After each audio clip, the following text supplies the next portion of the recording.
자기만의 소원이 있습니다. 너무나 원하는 소원. 그런데 문제는 간절히 원하는 간절한 소원을 가지고 있지만 그 소원이 내가 원하는 대로 이루어지지 않는다는 겁니다. 개인적으로 저의 가장 간절한 신앙적인 소원은 하나님의 음성을 듣고 싶은 것입니다. 너무너무 간절한데도 그래서 사실 하나님의 음성이 잘 들리지가 않습니다. 출애굽기 33장 11절 말씀, 사람이 자기의 친구와 이야기함 같이 여호와께서 모세와 대면하여 말씀하시며, 제 마음의 소원이 가장 잘 담겨져 있는 말씀인 것 같아서 저는 이 말씀을 사랑합니다. 15년 동안 교회가 개척한 후부터 지금까지 제 목양실의 기도단 앞에 아예 동판에다가 이 말씀을 새겨 놓았습니다. 그뿐만이 아닙니다. 제가 이제 세상 떠나서 묻히게 될 이천 에덴낙원 봉안당에도 그 동판에도 이 같은 말씀을 새겨 놓을 정도로 사람이 자기의 친구와 이야기함 같이 여호와께서 모세와 대면하며 말씀하시며, 모세는 여러분 참 설교하기 편했을 거예요. 저는 무지무지 힘든데, 아니 친구와 대면하여 말씀하시며 얼마나 쉬웠겠어요. 제 간절한 소원은 하나님의 음성을 너무너무 듣고 싶은 것인데 현실은 하나님의 음성이 들리지 않아서 오히려 저에겐 하나님의 침묵이 슬프게도 더 익숙합니다.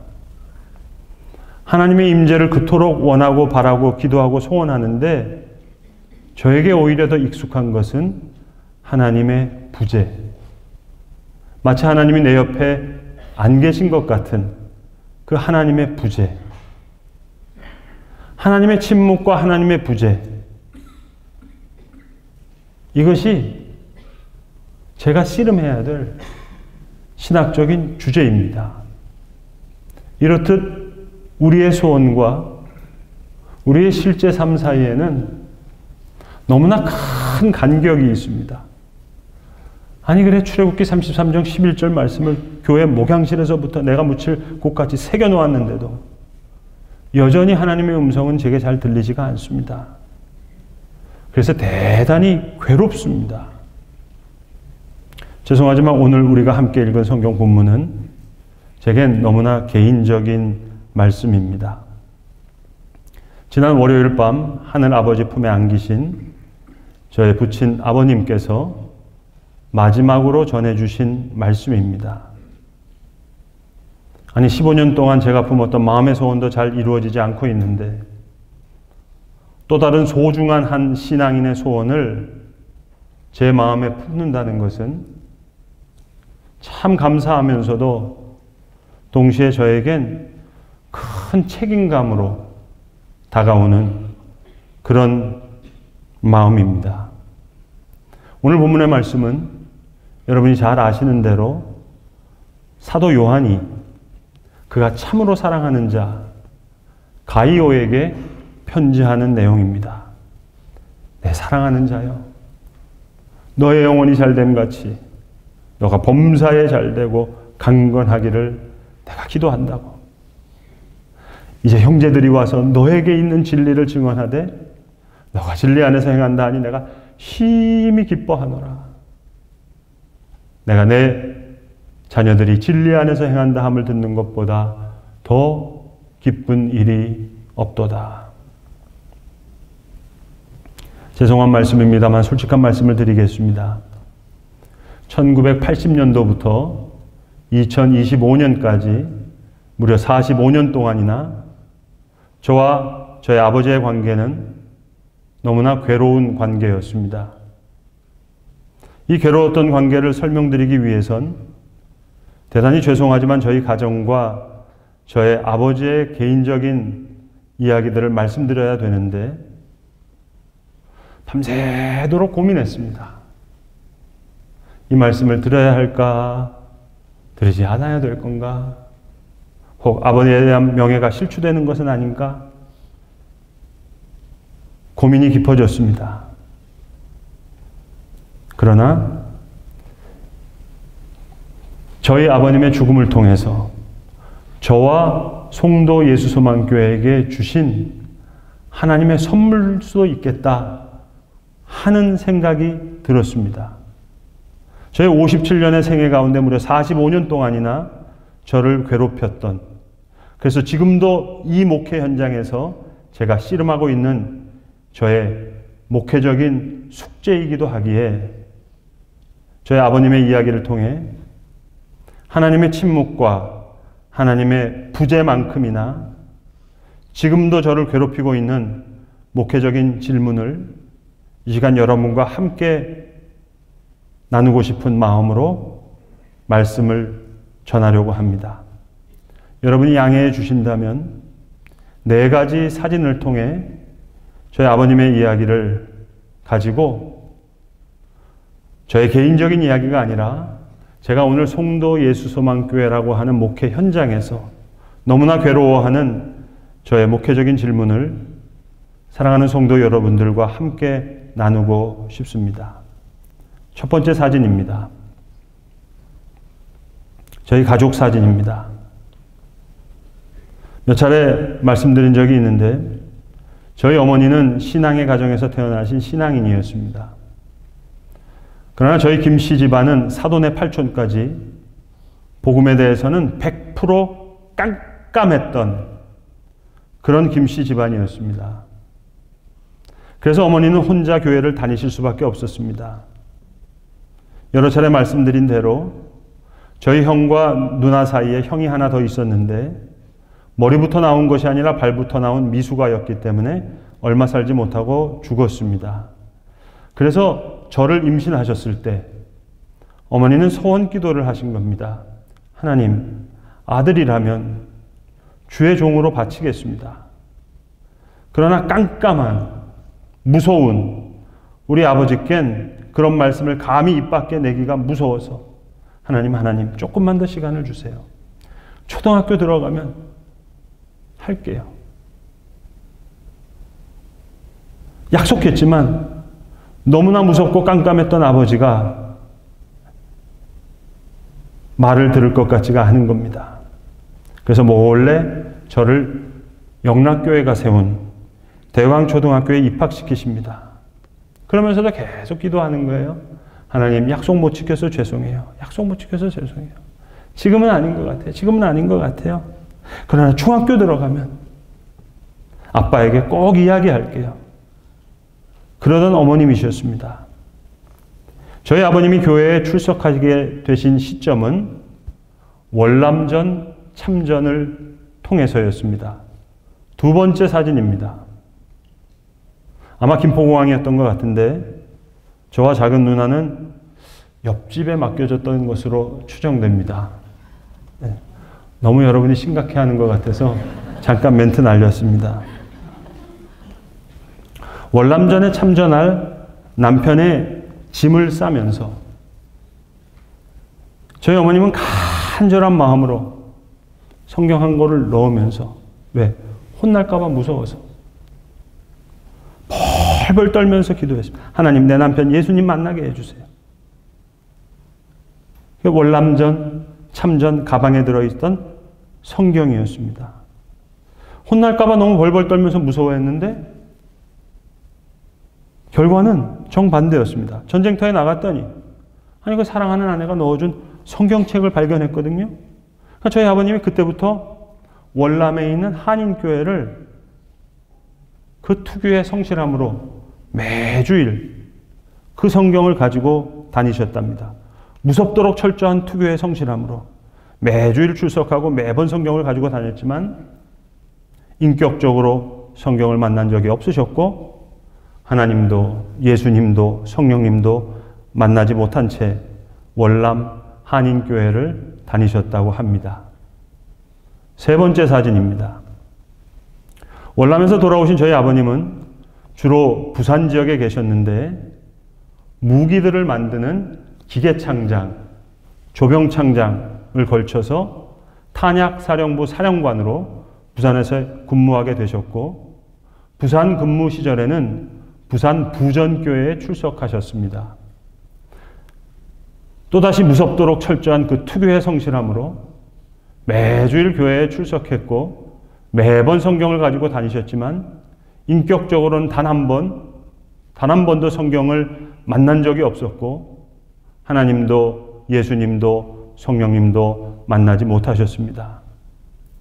부산에 계시던 아버님이 서울로 올라오게 되셨고 그 이후로는 지금까지 쭉 서울 동안교회에 출석하셨는데 역시 특유의 성실함으로 매주일 교회에 출석하고 성경도 가지고 교회에 다녔지만 단 한 번도 성경을 인격적으로 만난 적이 없고 그래서 하나님도 예수님도 성령님도 만나보지 못한 채 교회를 다니셨습니다. 참고로 저희 아버님이 서울로 올라오시게 된 이유는 월남전 파병 당시 저희 아버님은 파월 보안부대장이셨고 당시 대한민국 보안사령관은 이후 박정희 대통령의 시여범이 되는 김재규 장군이었습니다. 그리고 그 이후 중앙정보부장에 취임하게 된 김재규 부장은 부산의 탄약사령관으로 있던 현역 준장 저희 아버지를 중앙정보부 비서실장으로 불러드립니다. 그러던 중 여러분이 너무나도 익히 잘 아시는 1979년 10월 26일 12.6 사태가 일어나게 되고 당시 대한민국 보안사령관 전두환 장군은 저희 아버지를 보안사 서빙고 분실로 불러서 조사하게 됩니다. 그 보안사 서빙고 분실에서 저희 아버님은 평생 처음으로 성경을 인격적으로 만나게 되었고 성경을 통해 하나님과 예수님을 만나게 됩니다. 같은 시간 저희 집에 어떤 상황이었는지는 여러분의 상상에 맡기겠습니다. 1979년 12.12 사태가 지난 12월의 어느 추운 겨울날입니다. 저희 어머님이 저를 붙잡고 우시면서 하시는 말씀입니다. 사실은 너를 소원해서 낳은 아들인데 중학교 가면 꼭 아버지께 그 사실을 말씀드린다고 했는데 이제 아버지가 살아 돌아올지 죽어서 오실지 모르겠다 하시면서 우시는 겁니다. 여러분들이 이렇게 아시는 바와 같이 12.6 사태에 가담해서 사형에 처해졌던 모든 사건 당사자들은 가해자들은 모두가 다 중앙정보부 비서실 직원이었습니다. 하나님의 계획이 어디에 계셨는지 모르지만 저희 아버님은 그 이후 집으로 돌아오게 되셨고 저희 집은 1980년 어느 시점까지 보안사령부에 의해 가택연금 상태에 놓이게 됩니다. 그런데 여러분, 전 개인적으로 여기서 이 이야기가 끝났으면 오히려 저에겐 너무나 행복하고 너무나 감사하고 너무나 해피엔딩이었을지 모르겠어요. 근데 오히려 바로 여기서부터 지긋지긋하게 저를 괴롭혔던 무려 45년간이나 계속된 괴로움이 이때로부터 잉태되리라고는 도저히 상상할 수가 없었습니다. 이것이 마지막 4번째 사진입니다. 문제의 사진입니다. 지금 보고 계시는 사진은 저희 아버지의 시그니처, 특유의 모습이십니다. 저 모습은 어느 한날 한시에 찍힌 모습이 아니라 저 모습 그대로, 말 그대로 1980년부터 2025년까지 무려 45년간이나 계속 유지된 모습입니다. 저희 형은 저 모습을 존경하고 저희 누이들은 저 모습을 사랑한다고 하지만 아버지의 바로 저 모습이 무려 45년간 저를 괴롭혔습니다. 여러분 그거 아시죠? 같은 아버지인데 자식들이 다 이해하는 아버지가 달라요. 같은 아버지 맞나 싶어요. 대학 영문과 2학년 때 6.25 전쟁이 발발했고 통역장교로 임관하게 된 저희 아버님은 저보다 훨씬 더 유창하고 고급스러운 좋은 발음을 갖고 계십니다. 사실은 야간대학 출신이시거든요. 시골에서 소매기다가 서울 고학생으로 올라왔으니까 야간대학밖에 할 수가 없잖아요. 이런 얘기 하시면 저희 어머니가 또 상처받으셔가지고 아니다. 성안에 있었을 때 심리를 걸어와가지고 첫 기차를 타고 와서 중앙대학교 영문학과 학사학위 받으셨다. 항상 얘기하시거든요. 아무튼 여러분이 너무 심각한 것 같아서 제가 자꾸만 멘트를 치는데 이게 지금 냉온탕이 잘 안 되고 있습니다. 1980년 이후 아버지의 유일한 낙은 당시 광화문 구세군회관 1층에 있던 생명의 말씀사로 가서 영어 주석서를 한 권씩 사서 매일 저런 모습으로 연구를 하고, 그 당시만 하도록 극동방송은 AFK처럼 저녁에는 다 영어 방송이었습니다. G. 버넌 머기 목사님의 Walk Through the Bible 아니면 척 스윈도어 목사님의 설교를 매일 듣는 것, 저를 괴롭힌 것은 다른 것이 아닙니다. 역사의 질곡에서 한 인간을 버티게 할 수 있는 힘을 주는 성경의 능력은 인정하겠어요. 그런데 하나님의 말씀은 살았고 운동력이 있어 영과 혼과 및 관절과 골수를 찔러 쪼개기까지 하신다 하셨는데, 아버지가 읽고 계시는 저 성경은 왜 아버지를 더 유연하고 자유롭게 멋지게 변화시키시지 못할까? 그것이 저를 괴롭힌 가장 근본적인 질문입니다. 이해하기 어려우시겠지만 저는 성경을 읽기 시작한 이후의 아버지의 모습보다 성경을 읽기 전의 아버지의 모습이 훨씬 더 좋았습니다. 이것이 지금까지도 목사인 제가, 목회자인 저를 괴롭히고 제가 씨름하고 있는 제 목회적인 현장에서 다시금 갖게 되는 목회적인 질문이요 숙제입니다. 하나님의 말씀은 분명히 살아있다고 하셨는데 그 말씀은 왜 나를 이렇게밖에 변화시키지 못할까? 왜 그 말씀을 그토록 사모하고 붙잡는 우리 아버지를 더 멋진 모습으로 변화시키지 못할까? 여러분 조심하세요. 여러분이 교회 열심히 다니시잖아요.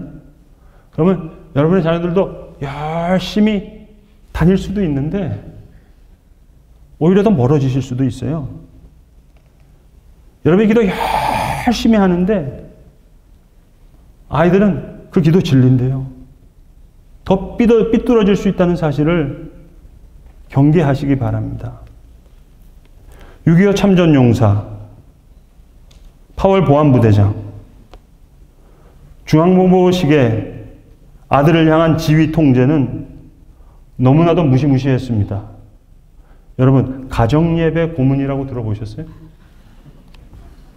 제가 얼마나 트라우마가 컸으면 제가 결혼하자마자 제 아내는 로망이 뭐냐면 아들, 딸하고 매주 주일 말고 가정예배 드리는 거거든요. 제가 결혼하자마자 선포했습니다. 우리 집에는 가정예배란 없다. 집을 떠나지 않고는 질식해버릴 것 같아서 대학생 때 학교 가려고 하면요 저를 붙잡고 영어 성경 몇 장을 읽히면서 발음 교정시킵니다. 우리 아버지가 얼마나 피곤하냐면요 화장실 가고 싶으시면 Where's bathroom? 그럼 되잖아요. 아니면 Can you tell me where bathroom is? 그럼 되잖아요. 근데 저희 아버님은 Would you be kind enough to show me how to get 화장실? 피곤합니다.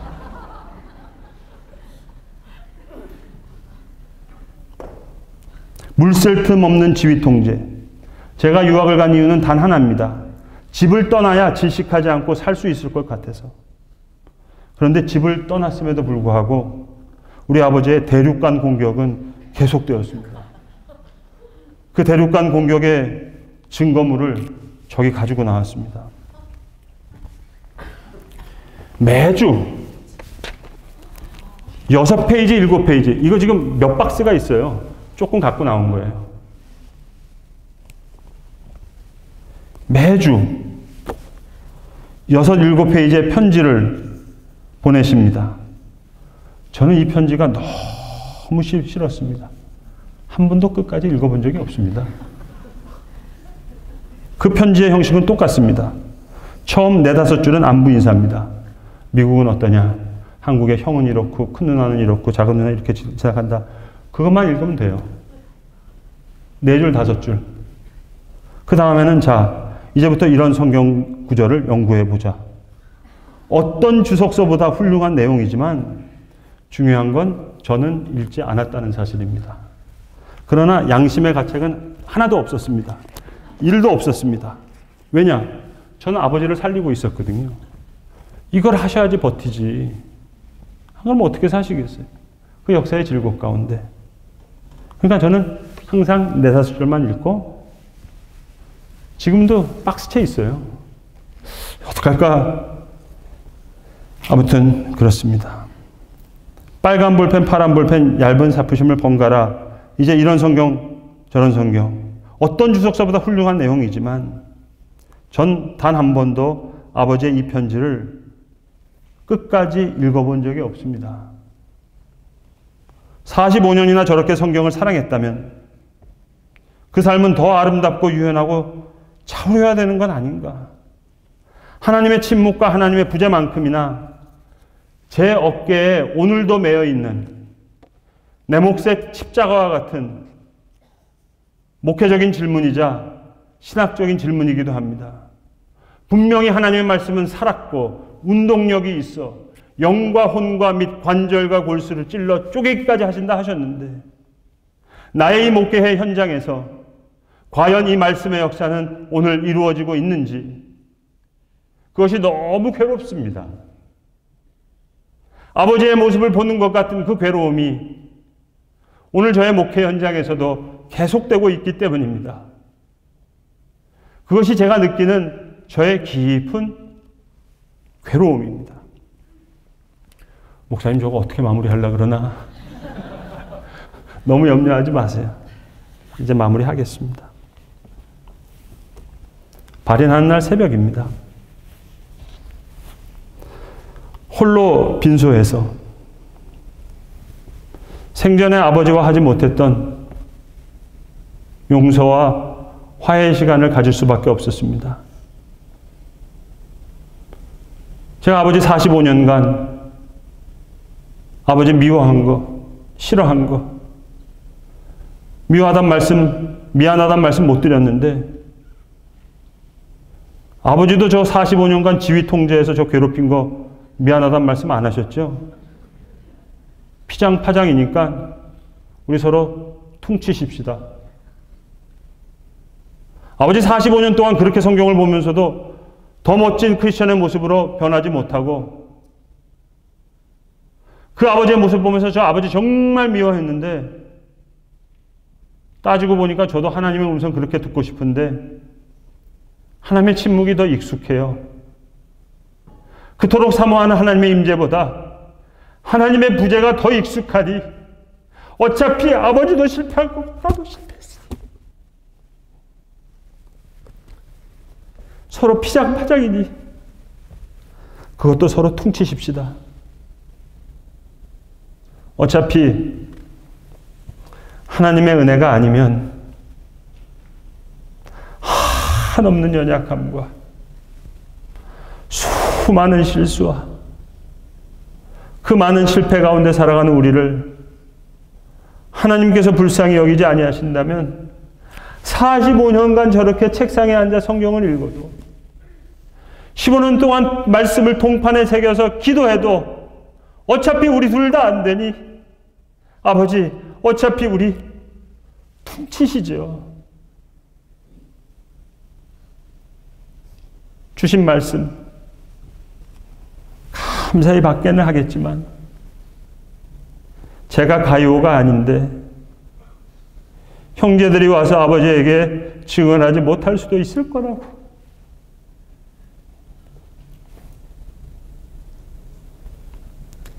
내가 진리 안에 행한다는 이야기 듣지 못하실 수도 있을 거라고.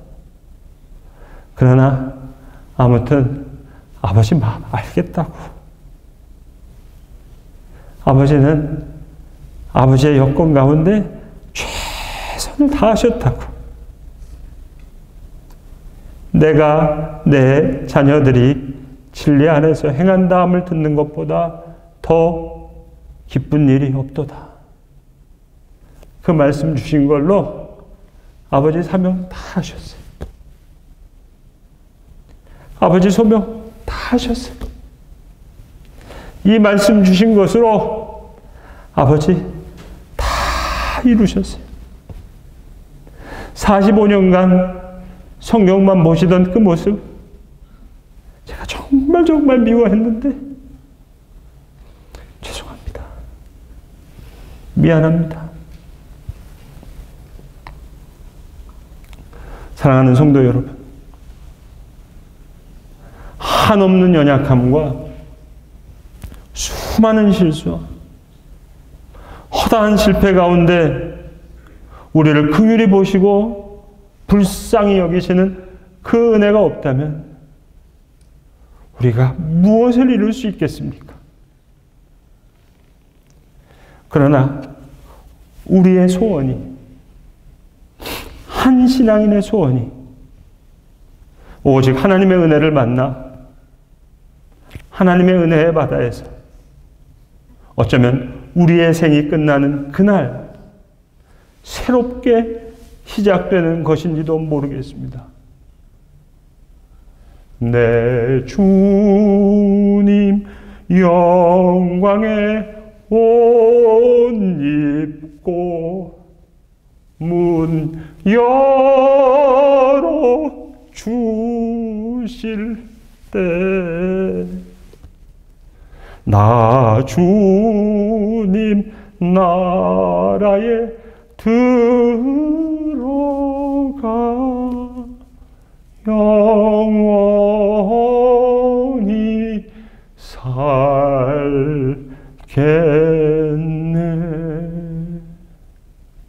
이러한 하나님의 긍휼하심을 우리는 간절히 바랄 뿐입니다. 기도하겠습니다. 아버지 하나님, 그토록 성경을 읽는다 해도, 그토록 기도한다 해도 한없는 연약함과 수많은 실수와 허다한 실패를 경험할 수밖에 없는 저희들입니다. 주여, 우리를 불쌍히 여기시고 긍휼히 여기시며 오늘도 말할 수 없는 탄식으로 우리를 위해 중보하시는 성령의 은혜를 의지하오니 주 예수 그리스도 하나님의 아들이시여 우리를 불쌍히 여기시고 우리를 도우소서. 우리 구주 예수 그리스도의 이름으로 기도드리옵나이다. 아멘.